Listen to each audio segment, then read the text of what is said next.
Mesdames, Messieurs, bonsoir. Bienvenue dans ce journal. L'ex-entraîneur du Tour FC, Olivier Pantaloni, réagit à la polémique 3 semaines après sa démission.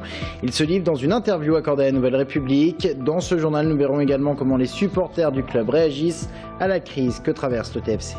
Le statu quo n'est pas possible. Jean-Patrick Gilles défend un amendement pour une grande région Val-de-Loire. En plein examen du projet de loi sur le redécoupage des régions à l'Assemblée nationale, le député socialiste maintient son opposition à la coexistence de 2 régions dans le Val-de-Loire. Les librairies en plein rush, les ventes d'école actuellement, c'est un peu Noël avant l'heure et pour cause, on est en pleine saison des prix littéraires. Dans l'actualité, donc, la contre-attaque d'Olivier Pantaloni chez nos confrères de la Nouvelle République. À 3 semaines après le déclenchement de la polémique, l'ex-entraîneur du Tour FC qui rétablit, dit-il, la vérité sur sa démission et les relations avec Jean-Marc Ettori, le président du club qui l'a assigné au Prud'homme. Jean-Marc Ettori m'a assigné au Prud'homme, il me demande des dommages et intérêts pour avoir rompu mon contrat. Sauf qu'il était convenu au début que cela se ferait à l'amiable. Il a donc changé d'avis. Je ne l'explique pas. Est-ce personnel?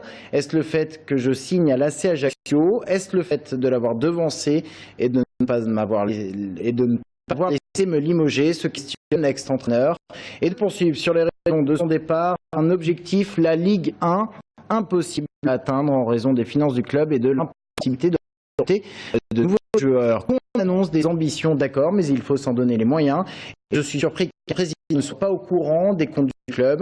Le bilan prévisionnel est préparé et présenté à la DNCG en mai. Il n'est pas préparé 3 ou 4 jours à l'avance. Nous, on a effectué le travail en amont, le secteur sportif, et là, on se retrouve le bec dans l'eau, on essaie, on attend, et rien ne se passe, a-t-il ajouté. Olivier Pantaloni, pour qui le salut du Tour FC passe soit par de nouveaux investissements, soit par l'arrivée de nouveaux repreneurs. Le Tour FC toujours en bas du classement de Ligue 2, bon dernier avec 9 points. Les Tourangeaux ont enregistré une nouvelle défaite vendredi dernier, 3-2 contre Auxerre. Les mauvais résultats, la crise au sein du club, comment les supporters réagissent-ils? Réaction recueillie vendredi soir par Romain Delville. Une place de lanterne rouge après 14 journées de championnat, 7 défaites consécutives sur les 11 cumulées. Les temps sont durs au Tour Football Club côté sportif. Ajoutez à cela un conflit ouvert entre le président et un entraîneur démissionnaire, l'ambiance n'est pas des plus sereines. Une ambiance dont le terrain est un révélateur parmi d'autres. Et pourtant, dans les travées de la vallée du Cher, nombreux sont les supporters qui croient en la capacité de rebond de l'équipe. Ils ont la structure, ils ont tout ce qu'il faut pour bien jouer. Après, c'est leur motivation. S'ils sont motivés, ils peuvent gagner. S'ils ne sont pas motivés, ils ne gagneront pas. 10 degrés en extérieur et sur le terrain, 25 degrés minimum à l'intérieur. Bienvenue dans une loge du TFC. Dans celle-ci, louée par une entreprise de jouer les tours, les 2 co-gérants viennent y trouver un moment de détente, du spectacle, et qu'importe si les résultats ne suivent pas. Ils ont beau être 20e effectivement aujourd'hui, pas spécialement gagner plus de matchs que ça. À partir du moment où on passe un bon moment, peu importe la victoire ou la défaite, on se fait toujours plaisir. Dans les moments difficiles, il faut savourer chaque instant de bonheur. Et ça tombe bien, à la mi-temps, le TFC est devant, de quoi ragaillardir les supporters.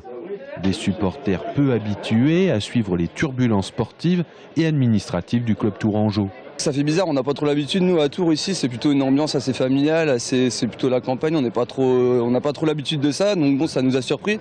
Après, on sait que dès que ça va mal, voilà, les rancœurs elles sortent, et puis voilà, bon, il a fallu qu'il y ait un changement d'entraîneur, ça s'est fait, peut-être que maintenant ça va revenir, on espère que nous, tout ce qu'on veut, c'est se maintenir avec le calme, une équipe qui joue bien au foot.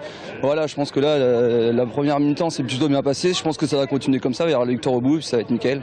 Sauf que 45 minutes plus tard, l'ambiance n'est pas nickel mais plombée. Après la venue d'Auxerre, cela fait 10h30 que Tours n'a pas gagné. Et 630 minutes de défaite, ça fait beaucoup. Là, on est un peu déçu de la saison, oui, qui se termine encore un match sur une défaite. On est un peu déçu. Voilà. On y a cru pourtant, un match comme ça. En première mi-temps, on arrive à dominer. On y a cru, mais on a encore perdu. Déçu, déçu, déçu. À la sortie du stade, il était aussi question de la DNCG, preuve que les supporters suivent et soutiennent un club qu'ils craignent de voir descendre en national. Oui à une grande région centre-Val-de-Loire. Jean-Patrick Gille a défendu ce matin un amendement alors que les députés examinent le projet de loi sur le redécoupage des régions en commission des lois à l'Assemblée nationale. Jean-Patrick Gille est intervenu dans la matinée. Cet amendement sera présenté à l'article 1. S'il est adopté, il permettrait la constitution d'une grande région allant d'Orléans à Angers en passant par le Mans, la Loire-Atlantique et la Mayenne pouvant rejoindre la Bretagne via le droit d'option. Pour le député socialiste, le statu quo, à savoir 2 régions dans le Val-de-Loire, est impossible. À Blois, les suites des violences dans les quartiers nord. Le week-end dernier, de nouveaux véhicules incendiés, au moins une vingtaine, sans parler du mobilier urbain. Un accident est peut-être à l'origine de cette nouvelle flambée de violence. Un motard de 20 ans qui s'est tué de façon accidentelle. De jeunes Blésois ont été incarcérés depuis. Ils sont mis en examen pour destruction par incendie.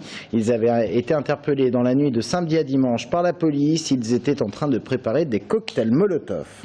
Fin de préavis de grève aux techniciens de Saint-Pierre-des-Corps. L'intersyndicale CGT, CFDT et Sudrail protestaient contre la suppression de 7 postes. Lors des négociations avec la direction, ils ont obtenu que ce chiffre soit ramené à 3. L'économie et la folle saison pour les libraires. Goncourt, Renaudot, Femina ou encore Médicis, tous ces prix littéraires dopent littéralement les ventes en magasin. Un prix, c'est un succès assuré pour l'auteur et donc pour les caisses des librairies. En pleine saison des prix, reportage de Sabrina Melout. Celui dont on a le plus vendu pour la rentrée littéraire en ce qui concerne la littérature française, c'est le Emmanuel Carrère. Pareil, très attendu de la part des médias et aussi des lecteurs. Dans cette enseigne de Chambray-les-Tours, la saison des prix littéraires est attendue comme l'événement majeur de l'année.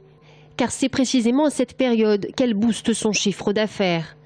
Un mois à peine les premiers prix décernés, l'impact est retentissant. En 3 semaines, les ventes ont fait un bond de 5% par rapport à la même période l'an dernier.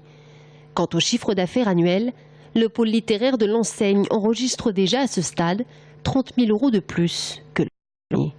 Les gens regardent la télé, écoutent les informations à la radio pour savoir qui va avoir le prix littéraire et dans la journée, les quelques exemplaires que j'ai de l'auteur partent dans la foulée, quoi. Hop. Le dernier Fuenquinos qui s'appelle Charlotte, qui revient sur le destin de Charlotte Solmon. Il était archi favori pour avoir le Goncourt. Tous les libraires pensaient que c'était lui qui allait décrocher un tamal et en fait pas du tout. Il n'a pas eu le Goncourt, il a eu quand même le prix Renaudot, ce qui est quand même pas mal, hein, c'est honorable, on va dire. Et plus les prix sont nombreux à être décernés, plus les enseignes ont de chances de multiplier leur chiffre d'affaires. Et cela est encore plus vrai lorsque les gagnants surprennent le lecteur.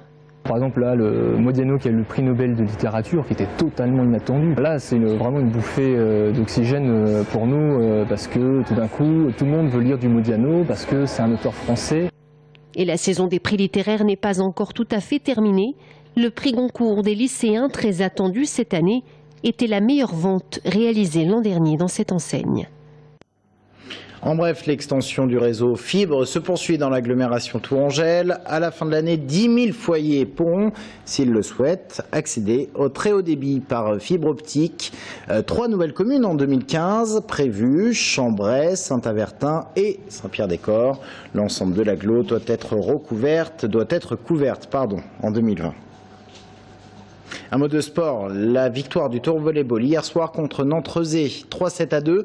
Le TVB remonte ainsi à la 5e place de la Liga, à 3 points du premier Ajaccio. Les joueurs du TVB qui étaient aujourd'hui, cet après-midi, au centre commercial des Atlantes à Saint-Pierre-des-Corps, à la rencontre du public pour une séance dédicace. L'objectif est aussi de contenter des partenaires qui sont importants pour le club. Aurélie Renaud.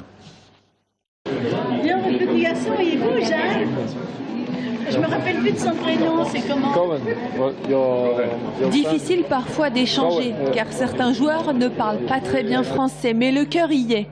Entre un match et un entraînement, c'est un TVB au complet qui répond aux sollicitations des supporters.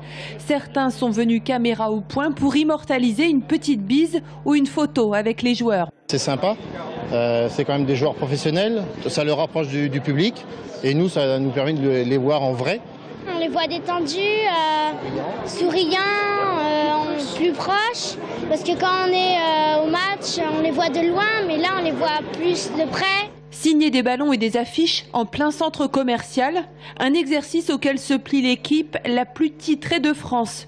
Une dédicace organisée à la demande de cette enseigne d'optique, un partenaire historique du TVB depuis 25 ans, auquel il faut faire plaisir.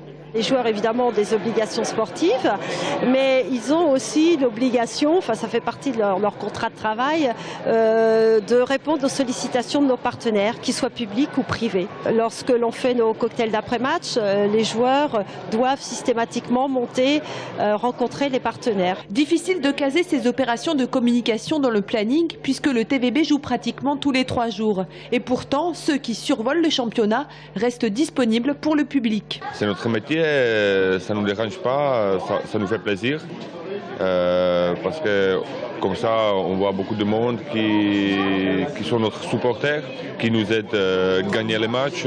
C'est très différent du football, quoi. Donc les joueurs sont toujours abordables, peuvent être arrêtés dans la rue, ça pose aucun problème. Donc ils se sont très habitués à ça. Une disponibilité qui semble payer puisque les soirs de match, la salle Grenon et ses 2000 fauteuils affichent un taux de remplissage de plus de 80%. Fin de ce JT, merci de l'avoir suivi. Dans un instant, Sabine Tilley est notre invitée, elle est la présidente d'Europe Val de Loire.